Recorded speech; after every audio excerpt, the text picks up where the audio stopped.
Nós sabemos que o Senhor é Deus, que o Senhor é Rei e que o Senhor se entregou naquela cruz por nós sabemos, ó Pai.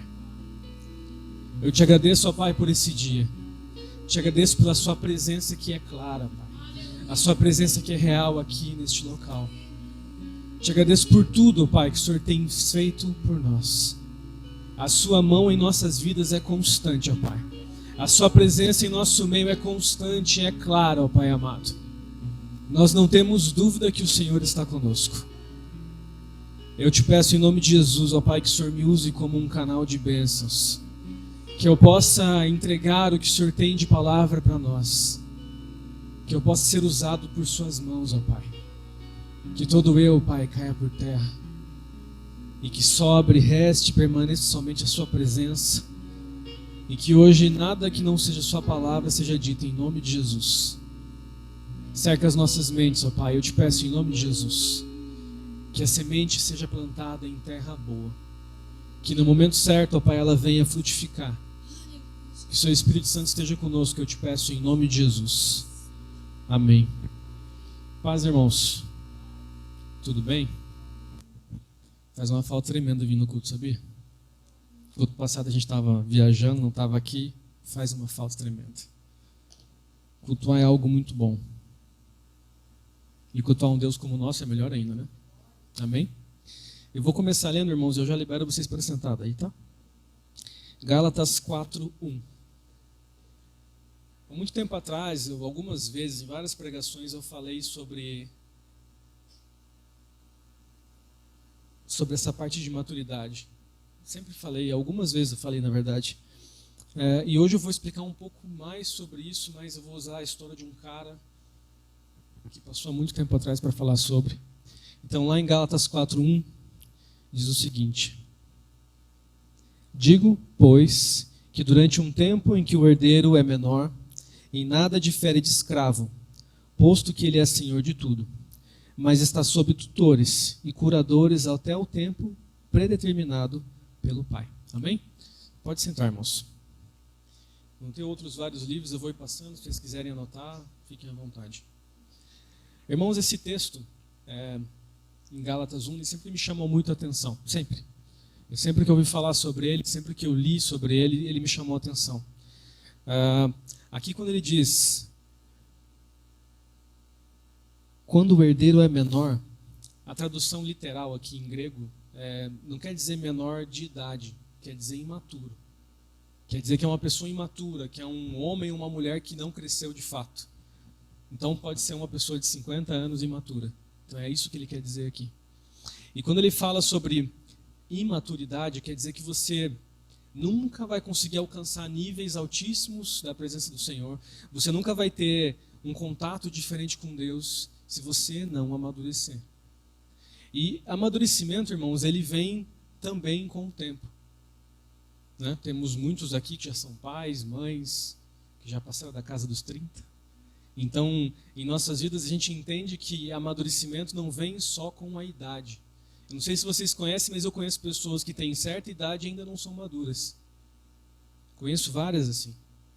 Então, irmãos, a maturidade, o amadurecimento, ele vem com o tempo, mas também vem com alguns pontos, com o caminhar com Cristo. Irmãos, hoje eu vou falar sobre José do Egito. Eu vou falar um pouco mais sobre a vida dele.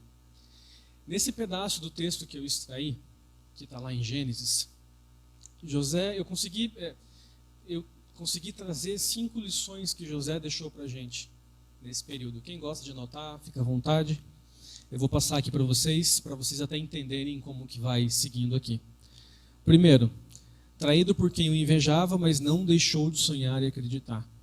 Segundo, foi assediado por propostas erradas, mas não deixou de ser fiel a Deus. Terceiro, recebeu o mal pelo bem, mas não deixou de buscar o bem dos outros. Quarto, esquecido por quem ajudou, mas convicto que Deus não se esqueceu dele. No quinto, quando exaltado, não se vingou, mas pagou o mal com o bem. Amém? Então eu vou discorrer aqui, irmãos, agora. A gente vai explicar um pouco mais sobre esses pontos. E eu vou pedir para vocês abrirem a Bíblia lá em Salmo 105. Eu estou usando a versão NVT aqui, que é a nova versão transformadora. Ela é bem parecida com a NVI, Catiúcia, que tem aí atrás. Salmo 105, 17. Esse pedaço de Salmos, irmãos, é um resumão do que aconteceu com a vida de José. Para vocês entenderem como isso foi importante para a Bíblia, como isso foi importante para o futuro, essa passagem de José aparece algumas vezes durante a Bíblia. Aparece em Salmos, aparece em Atos, aparece em alguns pedaços da Bíblia. Amém? Salmo 105, 17. Então enviou um homem adiante deles, José, que foi vendido como escravo. Feriram seus pés com correntes e com ferro, e com ferros prenderam seu pescoço. O Senhor pôs José à prova, até chegar a hora de cumprir sua palavra. O faraó mandou chamar José e o libertou. O governante de nações lhe abriu a porta da prisão. José foi encarregado do palácio real e se tornou administrador de todos os seus bens. Tinha toda a liberdade de instruir os assistentes de faraó e ensinar os conselheiros da corte. Amém? Irmãos, José era o irmão caçula dentre vários irmãos. E como todo irmão caçula, tinha essa...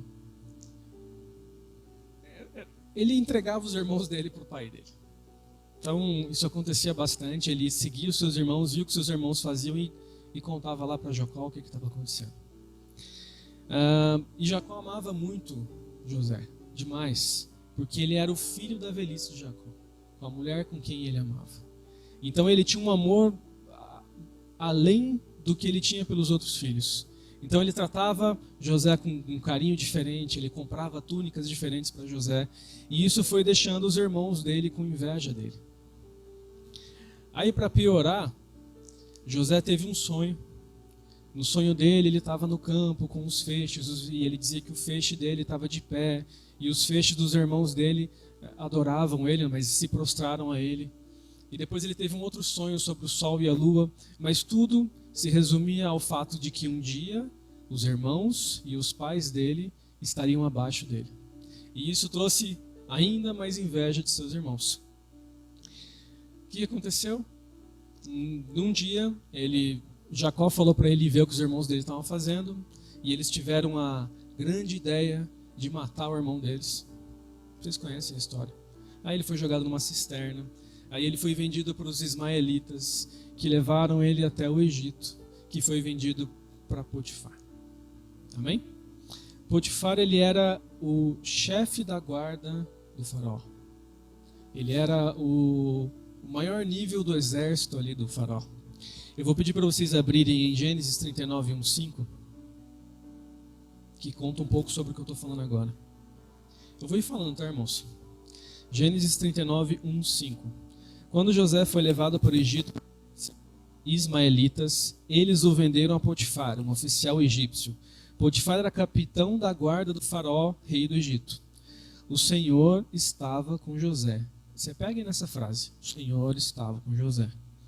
Por isso ele era bem-sucedido em tudo o que fazia, no serviço da casa do seu senhor egípcio.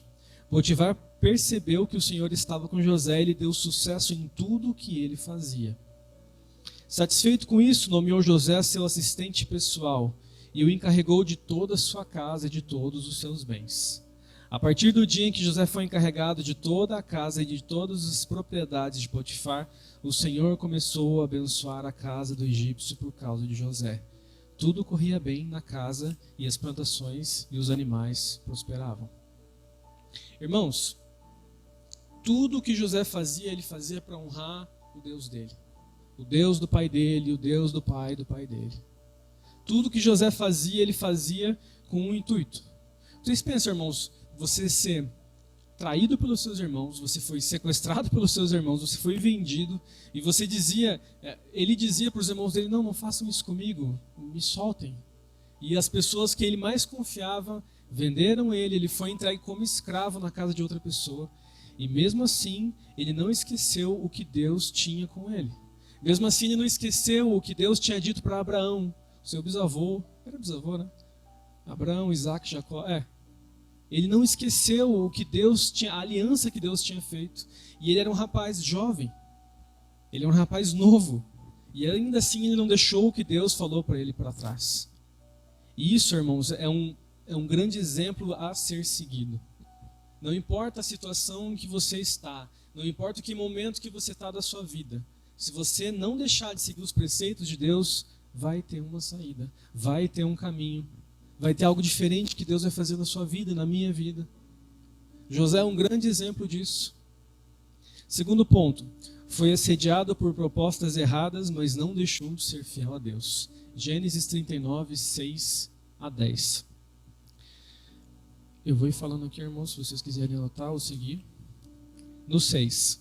Assim, Potifar entregou tudo que possuía aos cuidados de José, e tendo-o como administrador não se preocupava com nada, exceto com o que iria comer. José era um rapaz muito bonito e de bela aparência. No 7. E logo a esposa de Potifar começou a olhar para ele com desejo.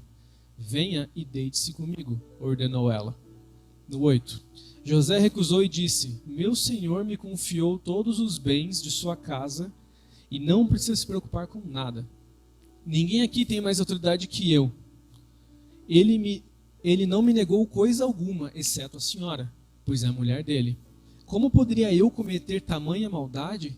Estaria pecando contra Deus. No 10.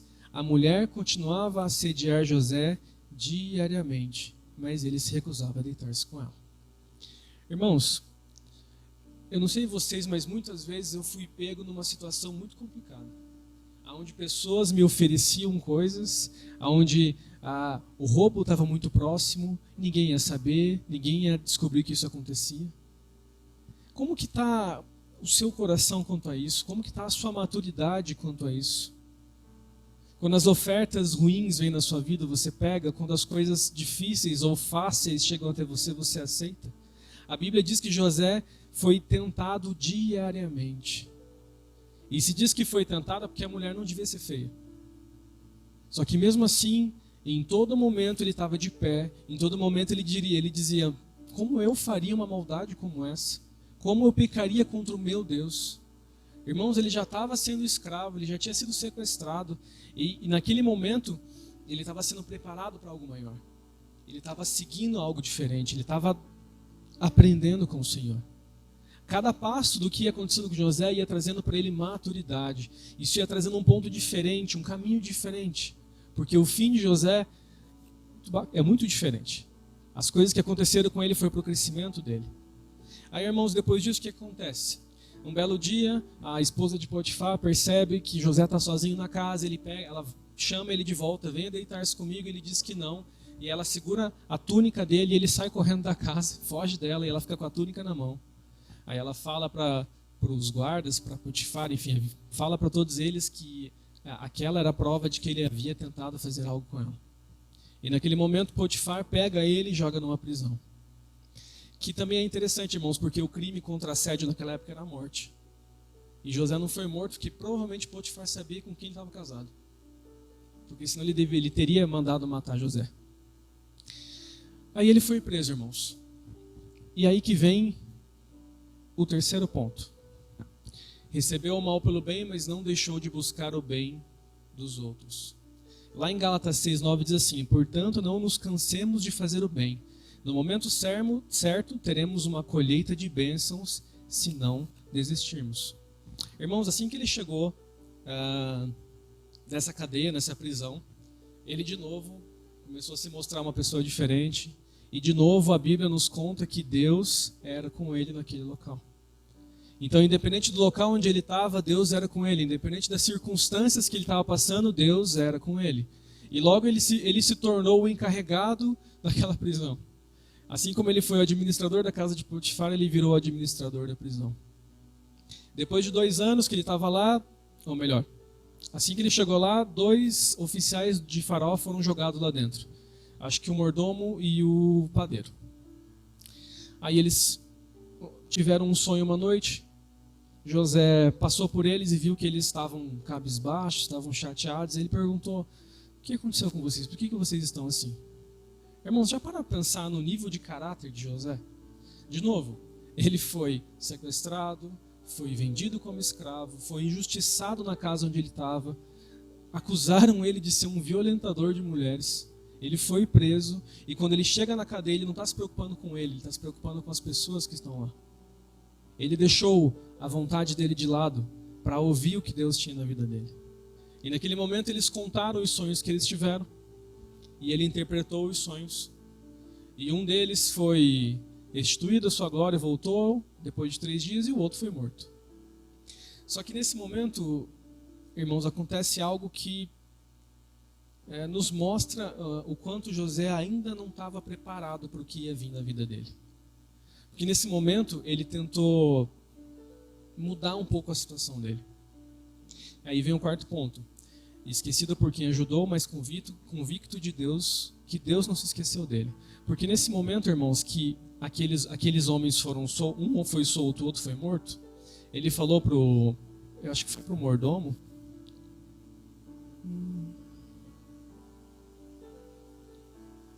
ele disse pro que saiu: quando tudo estiver bem para você, não se esqueça de mim. Quando você voltar a falar com o faraó, não se esqueça de mim, que estou aqui injustamente, e o que fizeram comigo é errado. Então, irmãos, José ele ainda não tinha entendido o propósito da ida dele para aquele local. Ele ainda não tinha entendido o que Deus tinha para fazer na vida dele. Vocês já pensaram se a história tivesse sido diferente? Se esse homem tivesse lembrado de José e tivesse tirado ele de lá? O que seria José? Ele seria um auxiliar de copeiro, alguma coisa assim. Ele não teria alcançado o que ele alcançou. Mas, pastor, como que você sabe que ele não estava pronto nesse momento? Irmãos, é só a gente ver o nome dos filhos dele depois. Porque lá em Gênesis 41:51 diz assim: José chamou o filho mais velho Manassés, pois disse: Deus me fez esquecer todas as minhas dificuldades e toda a família de meu pai. Enquanto José estava na prisão, e nesse momento ele já tinha saído, quando José estava na prisão, ele ainda estava muito amargurado com a família dele. Ele ainda estava com problemas, ele estava lembrando do passado. Ele ainda não tinha superado o que tinha acontecido. Tanto que o nome do primeiro filho dele foi Manassés. Irmãos, um pouco antes dele sair, Faraó teve um sonho. Já tinham passado 2 anos que ele estava na prisão já. Faraó teve um sonho com as 7 vacas gordas, e depois as 7 vacas magras que saíam do rio e comiam as vacas gordas. Depois ele teve um sonho com 7 espigas gordas e cheias, e depois 7 magras que comiam as gordas. E nesse momento, ele chamou todos os magos que ele tinha naquele local para tentar interpretar o sonho dele e ninguém conseguia. Foi aí que o copeiro lembrou de José. Falou: Faraó, lá quando estava preso aconteceu tal coisa, e ele interpretou o nosso sonho, e eu creio que ele pode interpretar o seu sonho também.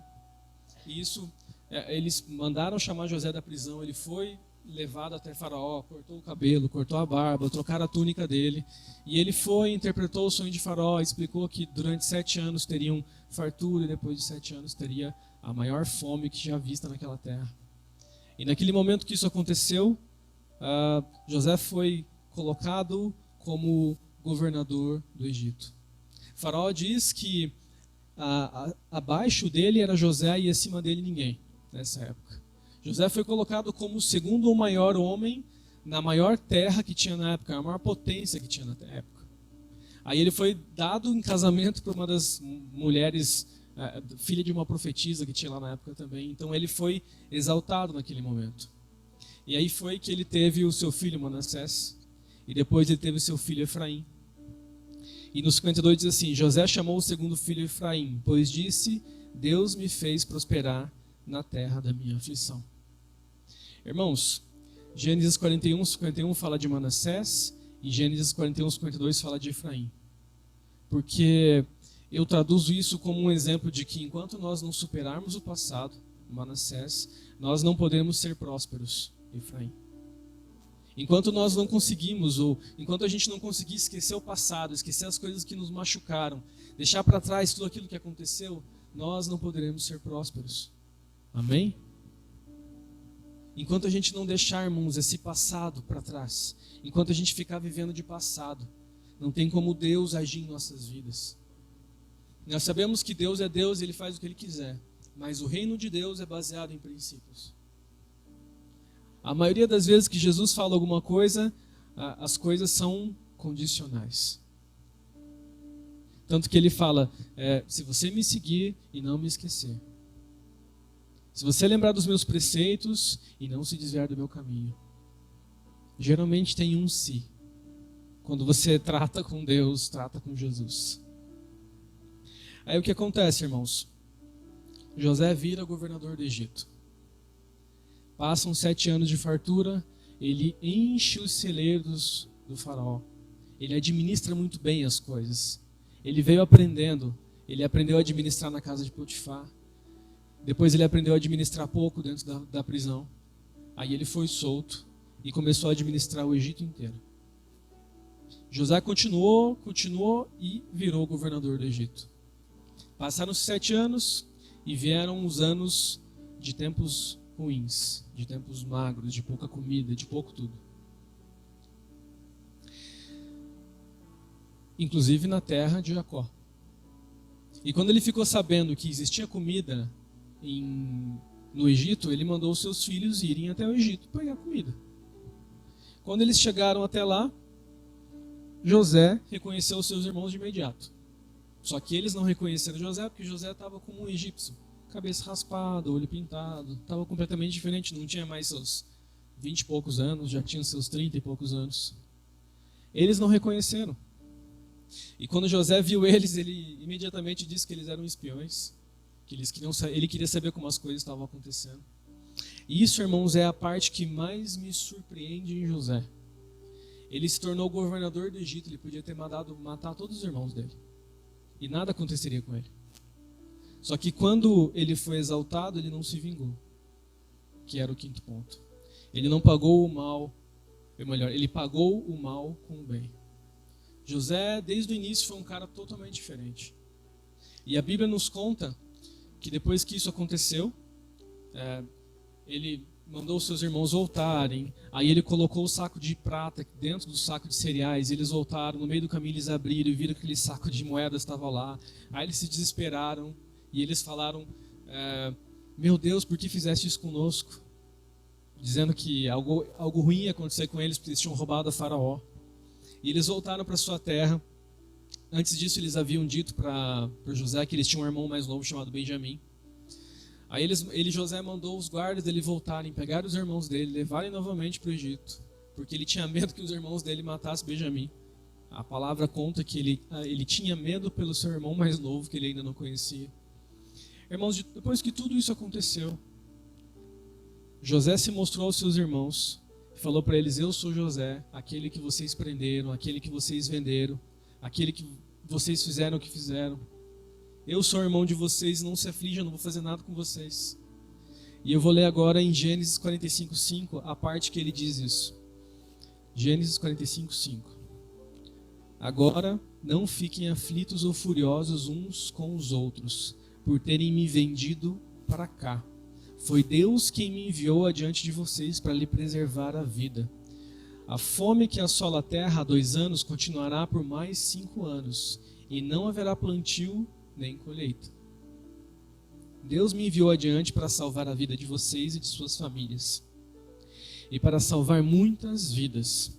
Portanto, foi Deus que me mandou para cá, e não vocês. E foi Ele quem me fez conselheiro de Faraó, administrador de todo o seu palácio e governador de todo o Egito. Irmãos, finalmente José entendeu qual era a missão dele. Finalmente ele entendeu o que Deus tinha para a vida dele. E nesse momento, irmãos, ele só amou os irmãos dele. E ele disse, vá até meu pai, traga ele para cá e traga toda a sua casa para cá e eu vou cuidar deles. Irmãos, vocês já pensaram o que haveria acontecido caso José não tivesse feito o que Deus tinha para ele? Vocês já pararam para pensar o que aconteceria com a história da humanidade se José tivesse pisado na bola lá atrás? Para quem não conhece a genealogia, José e os irmãos que ele salvaram são as 12 tribos de Israel. São os que foram colocados para depois. E de Judá, irmãos, veio Davi. E de Davi veio José e Maria. E de José e Maria veio Jesus. Se José não tivesse aceitado o caminho dele lá atrás, se José tivesse cambaleado lá atrás, tivesse deixado tudo de lado, esquecido o que Deus tem para fazer na vida dele, Jesus não teria vindo. Não desse jeito. Então, irmãos, tem muitas vezes em nossas vidas que nós não entendemos pelo que estamos passando. Tem muitas vezes em nossas vidas que nós não aceitamos a condição em que nós estamos. A gente não aceita o que está acontecendo. A gente briga, bate o pé. Você pode fazer tudo isso, irmão, desde que você não esqueça que Deus está contigo. Desde que você não pare de acreditar no que Deus pode fazer na sua vida. Isso foi um resumo muito rápido da vida de José. Enquanto nós não esquecermos o passado, nós não estaremos prontos para ser prósperos. Enquanto nós não amadurecermos, nós não conseguiremos herdar tudo que Deus tem para nós. José precisou de muitos anos para amadurecer, porque ele ia ter um papel extremamente importante no futuro. Foi tão importante que Estevão pregou sobre ele. Lá em Atos 7:9 diz assim: os patriarcas tiveram inveja de seu irmão José e o venderam como escravo para o Egito, mas Deus estava com ele. E o livrou de todas as suas dificuldades. Deus concedeu a José favor e sabedoria diante do faraó, rei do Egito, e o faraó nomeou governador de todo o Egito e administrador de seu palácio. Todas as coisas cooperam para o bem daqueles que amam a Deus e são chamados segundo o seu propósito. Irmãos, muitas vezes a gente não consegue entender o que Deus tem para as nossas vidas. Muitas vezes a gente está passando por um nível tão alto de dificuldade que a gente esquece quem é Deus.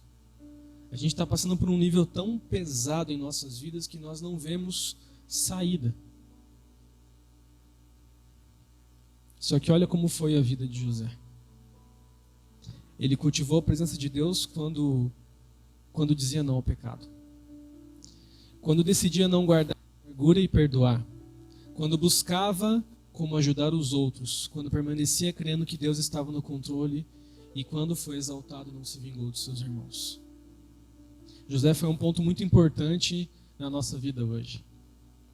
Como eu disse, José salvou o seu irmão Judá, que depois de um tempo, algumas gerações para baixo, teve Davi, e depois teve José, teve Maria, e de onde veio Jesus.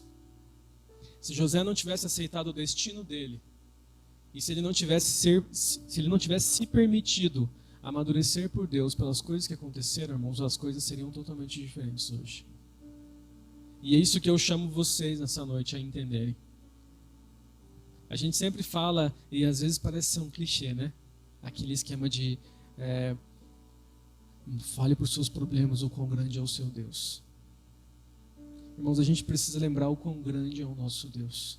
A gente precisa lembrar que em meio às dificuldades, se nós seguimos os preceitos e o nosso Deus estiver conosco, não tem como dar errado. Realmente as dificuldades que nós passamos é para ajudar outras pessoas. Geralmente os problemas que nós enfrentamos é para ajudar outras pessoas. Só que a palavra diz que no momento certo nós colheremos se não desistirmos. Porque, eu não sei vocês, mas em meio às lutas eu já vi muitas pessoas desistirem. Eu já vi muitas pessoas, não, eu não quero mais isso, chega, estou cansado. Eu desisto disso que está acontecendo, Deus não está aqui. Porque, irmãos, não importa as circunstâncias. Às vezes as circunstâncias parecem que estão contra, mas se nós estivermos com o nosso Senhor do nosso lado, não tem como dar errado. Não tem como perder. Amém, irmãos? A palavra do nosso Senhor é sempre muito clara. José, ele vivia uma vida íntegra o tempo todo. E foi aí que eu tomei um safanão esses dias. Porque eu estava focando muito em devocional. E, irmãos, eu não estou dizendo que o devocional é errado, pelo contrário, o devocional é muito bom. É extremamente importante você fazer seu devocional. Só que a palavra veio de encontro ao meu coração assim: bonito, o devocional é legal, você orou, você leu a palavra, mas como foi a sua postura no restante do dia? Você teve uma postura de um homem que fez devocional de manhã, que falou comigo, ou não? Você se deixou levar pelo trânsito, você se deixou levar pelos problemas, você se deixou levar pelo seu dia a dia, você discutiu de maneira que não devia. E eu quero chamar esse pensamento para vocês essa noite também. Não adianta, irmãos, nós termos um momento pequeno com Deus se nós não tivermos uma atitude divina em nossas vidas. Não adianta a gente ter esse momento de devocional e achar que está tudo certo, se quando a gente recebe aquela mensagenzinha do WhatsApp pornográfica a gente aceita. Se quando a gente fica numa roda de pessoas que estão escarnecendo do nome do Senhor. Quando a gente fica no meio de pessoas que não levam o Evangelho a sério. A nossa postura diz muito sobre nós. A maneira como nós agimos diz muito sobre nós. E esse foi o safanão da semana que eu levei. E eu estava falando com a pastora sobre isso um pouco antes do culto. Eu fico muito contente quando essas coisas acontecem. Porque isso mostra que o Senhor está preocupado comigo. Porque o Senhor corrige quem ama. Aquele que não é corrigido é filho bastardo. Se você não é corrigido, irmão, veja se tem alguma coisa errada na sua vida. Porque nós não somos perfeitos, nós somos pecadores, nós devemos ser corrigidos. O Evangelho ele sempre vem de encontro às nossas vidas para nos corrigir. Eu sempre lembro daquele episódio onde Pedro diz que de glória em glória nós nos tornaríamos mais parecidos com Jesus. Que de problema em problema nós nos tornaríamos mais parecidos com Jesus. Que de dificuldades em dificuldades nós nos tornaríamos mais parecidos com Jesus. Que nessa noite, irmãos, a gente possa lembrar sobre a integridade de José, que negou tudo o que era de errado para não magoar o Deus dele. E o que Deus entregou nas mãos dele foi algo maravilhoso. Ele pôde salvar toda a família dele, ele pôde salvar toda uma geração de pessoas que precisaram de ajuda.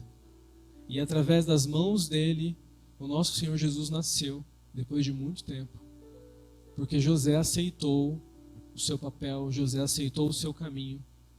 E se você for ver a Bíblia, tem muita coisa que conecta lá na ponta, conecta lá no final. A palavra do Senhor é maravilhosa em nossas vidas. Que essa noite a gente possa lembrar, irmãos, do quão poderoso o nosso Deus é e pode ser. Que a gente possa esquecer o passado. Que a gente possa deixar tudo o que de ruim aconteceu para nós no passado. Irmãos, nós não vivemos de passado. Tudo que nós entregamos para Jesus, Jesus joga no mar do esquecimento. Nem ele fica lembrando o passado. Eu não entendo porque muitas vezes a gente foca nisso.